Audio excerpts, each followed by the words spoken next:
दोस्तों नमस्कार। हम पिछले वीडियो में शासन के दो अंगों को देख चुके हैं, एक विधायिका और दूसरी कार्यपालिका को। आज हम शासन के तीसरे अंग के रूप में न्यायपालिका को देखेंगे। तो आइए देखते हैं, पहले ये जानते हैं कि न्यायपालिका है क्या। आज के वीडियो में हम क्या क्या देखेंगे, क्या क्या जानेंगे, पहले इसको आप देख लें। पहले हम जानेंगे कि न्यायपालिका है क्या, फिर हम देखेंगे न्यायपालिका की शक्तियों को, फिर हम भारतीय न्यायपालिका की बात करेंगे, उसके बारे में जानेंगे। आफ्टर दैट हम देखेंगे कानूनों का विभिन्न प्रकार क्या क्या है, और लास्ट में हम देखेंगे प्राकृतिक न्याय की अवधारणा को। तो हम सिलसिलेवार ढंग से इन सारी चीजों को देखते हैं। तो आइए पहले आते हैं न्यायपालिका क्या है, इस पर चलते हैं। तो शासन के तीसरे अंग के रूप में आपकी न्यायपालिका होती है। इसका काम ये होता है कि जो विधायिका कानून बनाए उसके आधार पर विवादों का निपटारा करना। आप ध्यान से सुनेंगे कि जो विधायिका कानून बनाई है उसी के आधार पर विवादों का निपटारा करना इसका मुख्य कार्य है। लेकिन आप देखेंगे कि आजकल जो न्यायपालिका है वो विधायिका के रूप में भी काम करने लगी है। कैसे? कुछ कानून इतने जटिल होते हैं, इतने कॉम्प्लेक्स होते हैं कि उनकी मौलिक व्याख्या ये न्यायपालिका करते हैं, और जो ये न्यायपालिका उसकी मौलिक व्याख्या करते हैं, जो व्याख्या होती है वे खुद कानून का रूप धारण कर लेते हैं, तो ये कानून भी बन जाते हैं। तो इस तरह से आप देखेंगे कि न्यायपालिका जो है वो विधायिका के रूप में भी कार्य कभी कभी करने लगती है। तो न्यायपालिका का मुख्य काम जो है वो हम देख लिए कि इसका काम है विधायिका के द्वारा निर्मित कानूनों के आधार पर विवादों का निपटारा करना। अब हम देखेंगे न्यायपालिका के शक्तियों को कि आखिर न्यायपालिका की शक्तियां होती क्या हैं। आप देखिए कि अगर सरकार शासन प्रणाली एकात्मक है, जिस भी देश में शासन प्रणाली एकात्मक है वहां पर न्यायपालिका कमजोर होगी। एकात्मक शासन प्रणाली होगी तो न्यायपालिका कमजोर होगी। इसका आप एग्जांपल देख सकते हैं इंग्लैंड में, ये कमजोर होनी है। यहां पर आपका संसद मजबूत हो जाएगा, फिर संसद मजबूत हो जाना है, और इसका एग्जांपल आपको इंग्लैंड में दिखेगा। लेकिन जहां पर सरकार संघीय होगी या संघात्मक होगी, तो वहां पर आपका न्यायपालिका जो होगा वो मजबूत होगा। क्यों मजबूत होगा?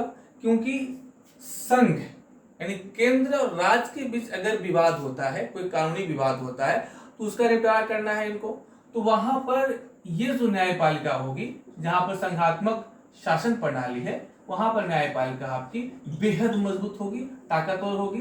कारण इसका कि अगर केंद्र और राज्य के बीच कोई विवाद उत्पन्न होता है तो उसका निपटारा ये कर सके।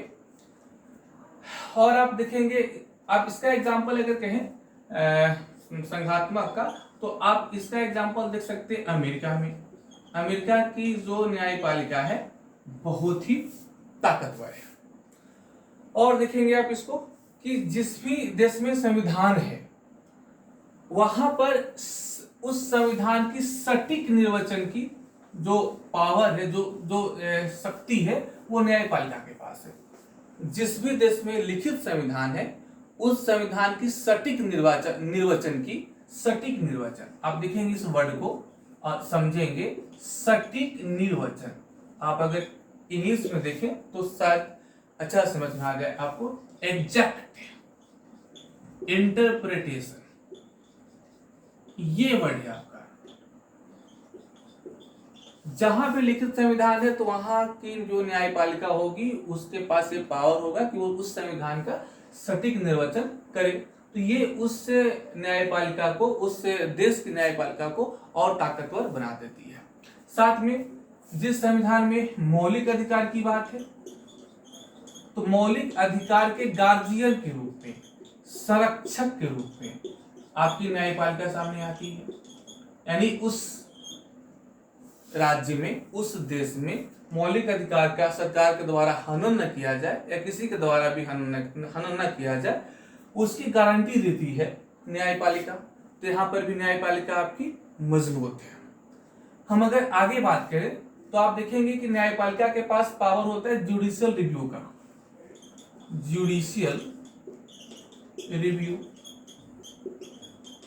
इसका मतलब ये हुआ कि अगर सरकार वहां पर कोई कानून बनाए जो मूल अधिकारों या संविधान के जो मूल बातें हैं, बेसिक स्ट्रक्चर है, मूल भावना जो है उसके विरुद्ध बन जाए तो वहां की जो न्यायपालिका होगी उस कानून की जुडिशियल रिव्यू करेगी, न्यायिक पुनरीक्षण करेगी।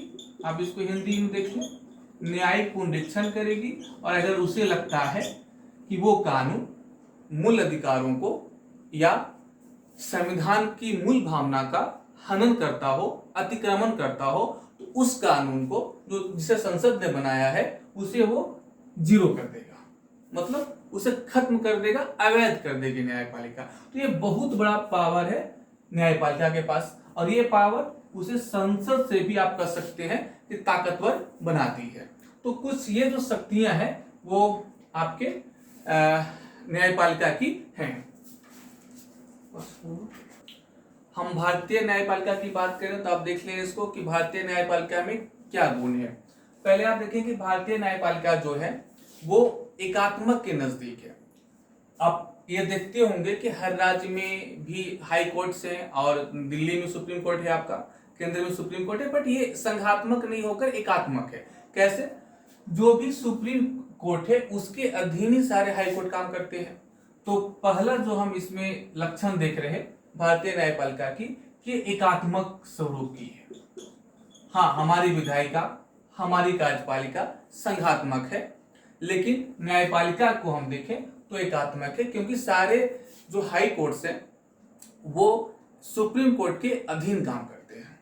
इसके बाद आप देखें कि चूंकि हम संघात्मक सरकार है तो ऐसी स्थिति में हमारी जो न्यायपालिका है वो मजबूत न्यायपालिका है, ताकतवर न्यायपालिका है।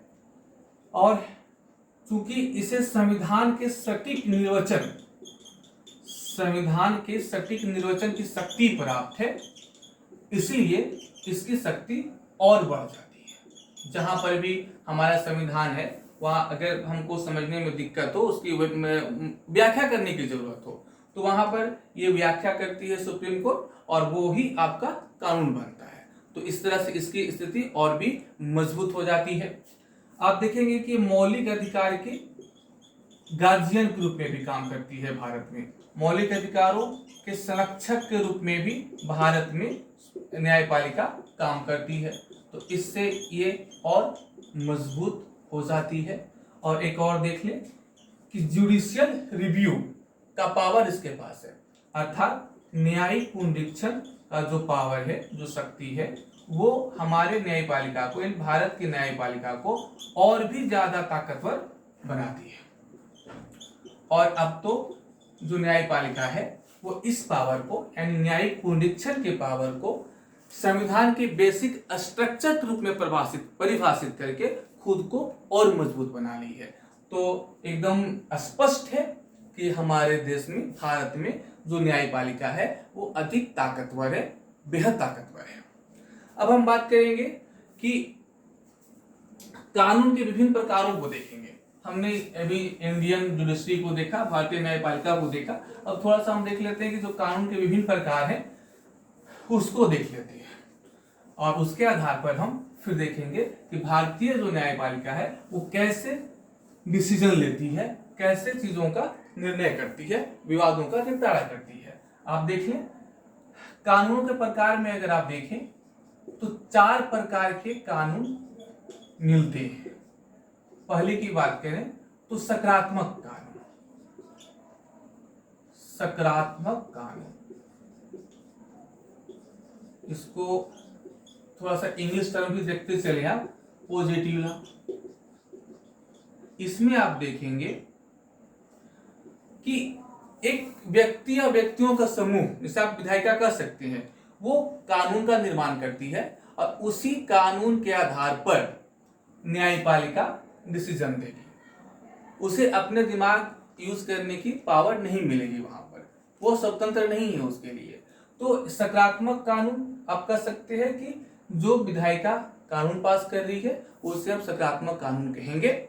और इसका बहुत अच्छा एग्जाम्पल आपका इंग्लैंड होगा। दूसरी की हम बात करें तो प्राकृतिक कानून। प्राकृतिक कानून, नेचुरल लॉ।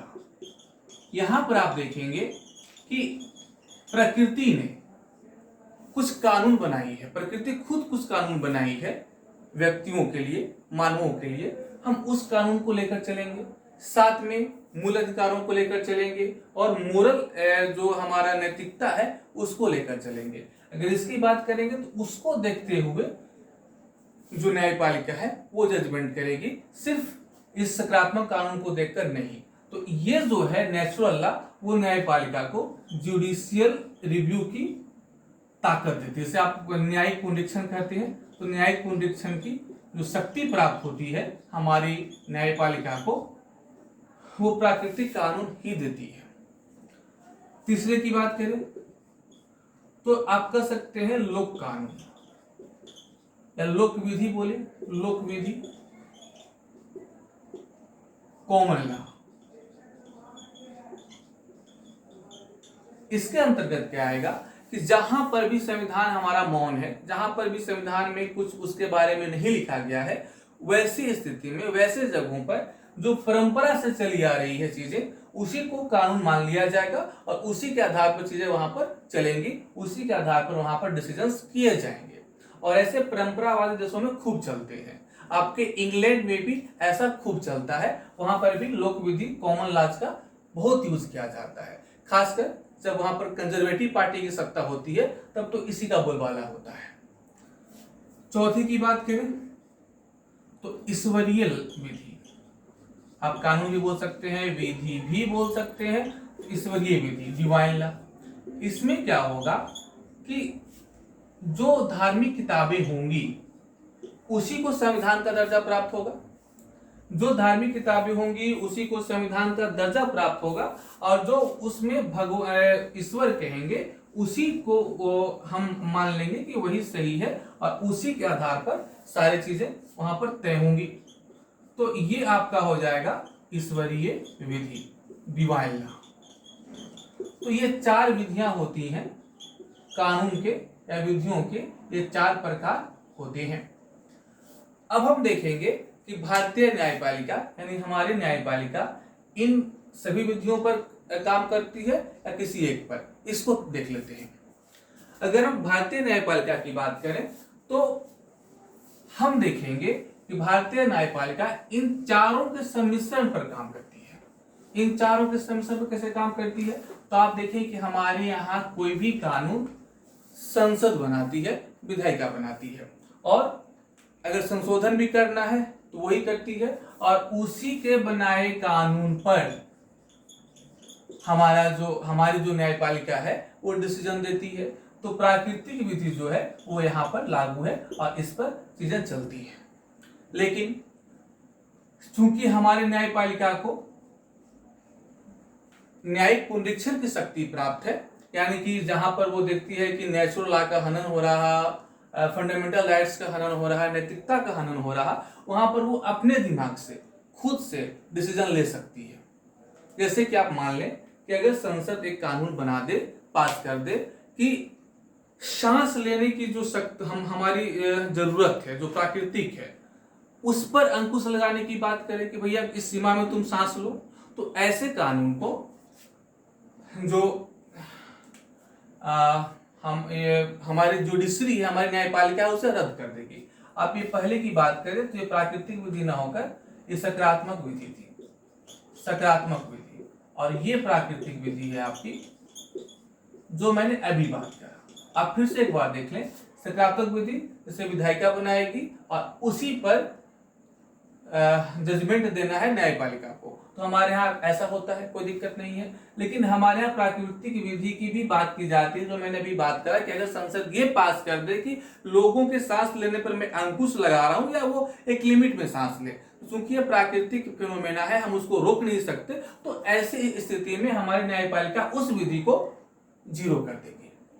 या ये हो जाए कि कोई है, किसी का सत्ता है और वो ये घोषणा कर दे या ये पास कर दे संसद से कि भाई अब कोई चुनाव ही नहीं होगा, मतलब हम चुनकर आ गए, अब 60 साल तक चुनाव ही नहीं होगा। तो आप देखेंगे क्योंकि हमें अपने प्रतिनिधि चुनने का अधिकार है और उस अधिकार का यहाँ हनन हो रहा, इसलिए इस विधि के अनुसार हमारी जो न्यायपालिका है उस विधि को जीरो कर देगी, अवैध घोषित कर देगी। तो ये दोनों का समेशन हमने देखा। तीसरे की बात करें, अगर कॉमन लॉ जो है लोक विधि है, इसकी भी हम यूज यानी हमारी न्यायपालिका उपयोग करती है। जहां पर हमारा संविधान मौन है, जहां पर उसके बारे में कोई डिसीजंस नहीं आया है, न्यायपालिका की तरफ से कोई कानून नहीं बना है, वैसी स्थिति में लोक विधि का सहारा लिया जाता है और उसके आधार पर वहां पर डिसीजंस लिए जाते हैं। और जो चौथी आपकी विधि थी, ईश्वरीय विधि जो थी, इसकी क्योंकि हम धर्मनिरपेक्ष देश है, इसलिए हम इसकी बात नहीं करेंगे, इसको हम नहीं मानेंगे। लेकिन धर्म विशेष की जब बात हो तो उसके आंतरिक मामलों के लिए वहां पर ईश्वरीय विधि उसको मानने की छूट है।